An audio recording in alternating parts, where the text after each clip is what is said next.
अस्सलाम वालेकुम।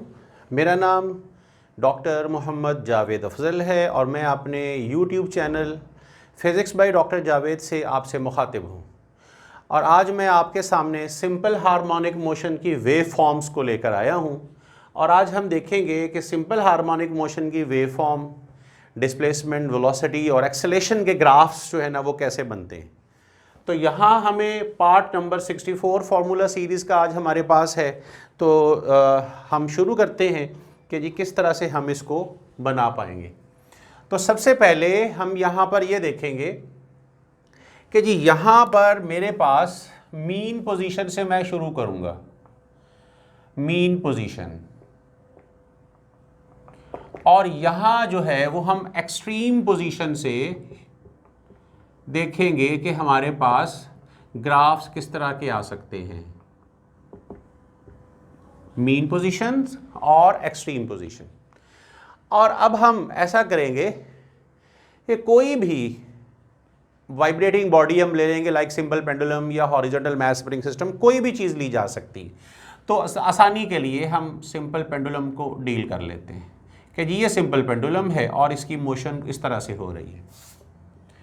अब आपने इसमें देखना है कि जी मीन पोजीशन से अगर हम शुरू करेंगे तो डिस्प्लेसमेंट जो है यहाँ पर जाहिर है कि वो ज़ीरो होता है। तो यहाँ डिस्प्लेसमेंट का ग्राफ होगा, यहाँ वेलोसिटी का ग्राफ होगा, यहाँ एक्सेलेरेशन का ग्राफ होगा, और यहाँ पर हमने टाइम को लेना है। इसी तरह यहाँ भी डिस्प्लेसमेंट, वेलोसिटी, एक्सेलेरेशन, और यहाँ जो है वो हमने टाइम को देखना है।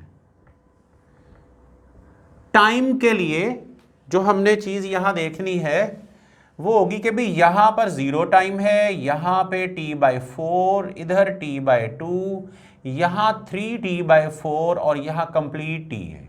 ये तमाम के अंदर टाइम जो है ना यही रिफ्लेक्ट करेगा। इसी तरह हम यहाँ ये देख सकते हैं कि भाई यहाँ पर जो एंगल है वो 0 डिग्री है, यहाँ एंगल 90 डिग्री है, यहाँ एंगल 180 डिग्री है, यहाँ पर 270 डिग्री है और यहाँ पर 360 डिग्री है। तो ये एंगल्स भी हो गए। अब हम देखेंगे कि यहाँ एक्सेलेरेशन, वेलोसिटी और जो डिस्प्लेसमेंट है इसका ग्राफ हम किस तरह से बना सकेंगे। तो उसके लिए हमें इस वाइब्रेशन को देखना पड़ेगा। मीन पोजीशन पर x = 0 है तो जो हमारा पॉइंट जहाँ पर लगेगा ना वो ये लगेगा, ये वाला पॉइंट लगेगा कि ये मीन पोजीशन है, 0 डिस्प्लेसमेंट है। यहाँ जब पेंडुलम पहुँचता है तो x की वैल्यू हो जाती है मैक्सिमम, लिहाजा t/4 टाइम यहाँ से यहाँ तक लगता है ना, तो t/4 टाइम के लिए हम मैक्सिमम ये वाला पॉइंट ले लेंगे। अब इसने वापस आना है, पहले ये इधर गया, अब इसने वापस आना है, फिर x = 0 पर आया तो यहाँ x = 0 जो है ना हम यहाँ पर निशान लगा लेंगे एक। अब इसने कंटिन्यू करनी है अपनी मोशन को अदर एक्सट्रीम तक, और इसके लिए फिर हम नेगेटिव x0 लेंगे। तो जाहिर है कि फिर हमें इसको यहाँ लिखना पड़ेगा, ये एक पॉइंट लेना पड़ेगा, फिर वापस आएगा ये अपनी मीन पोजीशन पर, तो यहाँ हमें ये पॉइंट मिल जाएगा, मुकम्मल एक वाइब्रेशन का पॉइंट जो है ना वो हमें मिलेगा। और हमारी वेव फॉर्म किस तरह की होगी, वेव फॉर्म कुछ इस तरह की बनेगी, ऐसे और यू, ये वेव फॉर्म बन गई। अब जो ये वेव फॉर्म बनी है ये साइनोसॉइडल ग्राफ बना है। तो साइनोसॉइडल ग्राफ से हमें जो इक्वेशन जो याद आती है वो ये आती है जी x = x0 साइन थीटा। तो ये पॉजिटिव साइन थीटा का ग्राफ है, ये पॉजिटिव साइन थीटा का ग्राफ है। तो यहां से हमें ये बात समझ में आती है। अब जब हमने वेलोसिटी का ग्राफ अगर हम बनाएंगे तो हमें यहाँ इसकी स्लोप्स जो है ना वो लेनी पड़ेंगी, और स्लोप्स देखते हैं हम कि यहाँ किस तरह से बनती हैं, क्योंकि डिस्प्लेसमेंट टाइम ग्राफ की जो स्लोप होती है वो वेलोसिटी होती है। तो उसी तरह यहाँ पर भी हम टाइम ले सकते हैं, 0 है, t/4 है, t/2 है, 3t/4 है और ये t टाइम है। अब अगर आप यहां देखें, यहां अगर मैं टेंजेंट ड्रॉ करूं तो ये एंगल जो बनता है ना, ये एंगल थीटा <90 डिग्री बनता है। और मैंने अपनी पिछली वीडियो में जहां मैंने ग्राफ करवाए थे acceleration time, displacement time, velocity time, उनमें बड़ी अच्छी तरह मैंने ये एक्सप्लेन कर दिया था कि ग्राफ कौन से एंगल पर किस तरह से आपने स्लोप उसकी किस तरह से लेनी है। तो थीटा <90 डिग्री है, इसका मतलब होगा कि स्लोप इज पॉजिटिव। अगर स्लोप पॉजिटिव है, और वैसे भी हमें पता है कि जी जहां एक्सेलरेशन जो है वो ग्रेटेस्ट होता है वहां वेलोसिटी जो है वो मिनिमम होती है, और इसका मतलब होगा जहां एक्सेलरेशन मिनिमम होगा वहां वेलोसिटी जो है वो ग्रेटेस्ट होगी। और अगर हमें यहां पता है जी एक्सेलरेशन का और डिस्प्लेसमेंट का प्रोपोर्शनल है, इसका इस तरह से है रिलेशन इसका, तो हम ये भी समझ सकते हैं कि एक्स और वी का भी इसी तरह होगा कि भी जहां डिस्प्लेसमेंट मिनिमम है वहां वेलोसिटी ज्यादा होगी, तो मीन पोजीशन पर वेलोसिटी हमारी ज्यादा होती है, लिहाजा हमें ये वाला पॉइंट इनिशियल जो है ना वो लेना पड़ेगा। अब यहां पर अगर आप देखें तो यहां पर जो स्लोप है वो जीरो है क्योंकि एंगल जीरो है, लिहाजा हमारा जो पॉइंट होगा वो ऑटोमेटिकली यहां पर आ जाएगा। यहां अगर मैं ग्राफ जो है इसके ऊपर अगर मैं एक टेंजेंट ड्रॉ करूं तो मेरे पास जो एंगल आता है ना वो थीटा का 90 डिग्री से ज्यादा आता है। It mean slope here is negative, तो नेगेटिव स्लोप जो है ना वो यहां हमारे पास वेलोसिटी नेगेटिव आ रही है। इसी तरह यहां पर जो है हमारे पास वो एंगल चूंकि 0 डिग्री बन रहा है, लिहाजा स्लोप जो है ना वो जीरो है, तो पॉइंट ये वाला बन जाएगा।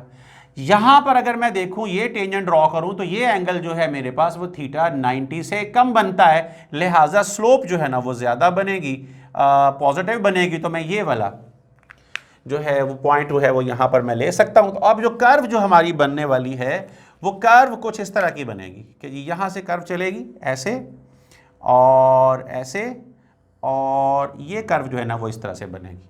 अब ये कर्व जो हमें मिली है ये कोसाइन थीटा की कर्व है, लिहाजा जो इक्वेशन हमें यहां से समझ आ रही है ना वो ये है जी कि v is equal to V naught cosine theta, ये रिलेशन जो है ना हमारा बन रहा है। अब आप समझ रहे हैं कि फेज डिफरेंस जो है, phase difference between X and V कितना है, ये मैक्सिमम पे ये मिनिमम पे, तो पाई बाय 2 90 डिग्री का फेज डिफरेंस जो है ना वो यहां पर है एक्स और वी के अंदर, 90 डिग्री का पाई बाय 2 का फेज डिफरेंस जो है ना वो यहां पर हमें नजर आ रहा है।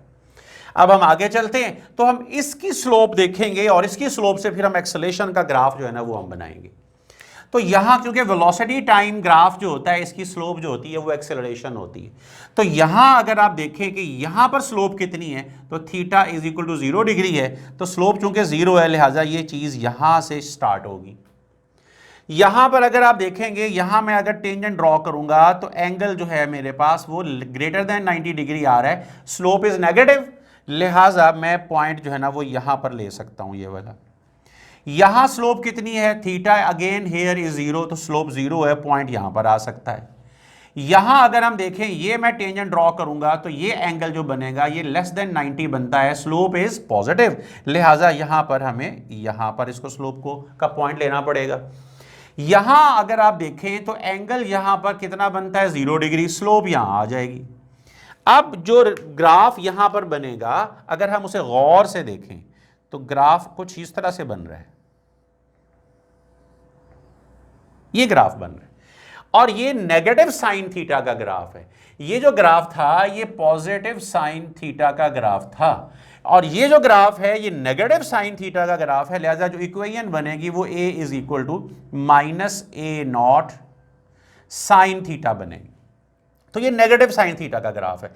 यहां भी जो टाइम है वो 0, t/4, t/2, 3t/4 और यहां t है, यानी टाइम बिल्कुल हमने उसी तरह लेना है जिस तरह हम पहले ले रहे हैं।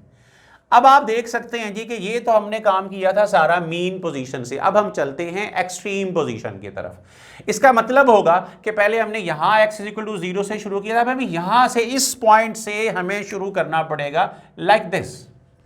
तो यहां शुरू में ही x की जो वैल्यू है वो मैक्सिमम है, तो हमें यहां पर से शुरू करना पड़ेगा इस ग्राफ को।